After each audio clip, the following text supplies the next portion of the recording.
ఈ రాష్ట్రంలో ప్రస్తుతం మద్యానికి సంబంధించి ఎన్ బ్రాండ్స్ పేరుతో నకిలీ మద్యం తయారైతుంది. రాష్ట్రంలో ఇప్పటికీ ప్రతి నియోజకవర్గంలోనూ రోజు పదుల సంఖ్యలో మరణిస్తున్నారు ఈ మద్యం సేవించి 16 నెలలుగా.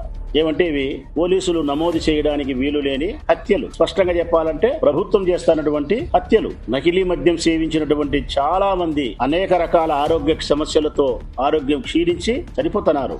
ఎంత పబ్లిక్ గా తయారు చేస్తున్నారంటే ఆశ్చర్యం కలిగేది. ఏడన మనం నేషనల్ హైవేస్ లో పోతా ఉంటే దాబాలుంటాయి. కాఫీ దొరికే చోట, టీ దొరికే చోట నకిలీ మద్యం తయారైతుందంటే ఏమనాలా చంద్రబాబు నాయుడు ప్రభుత్వాన్ని? ఇంతకంటే దుర్మార్గం, ఇంతకంటే దారుణం ఏమన్నా ఉందా?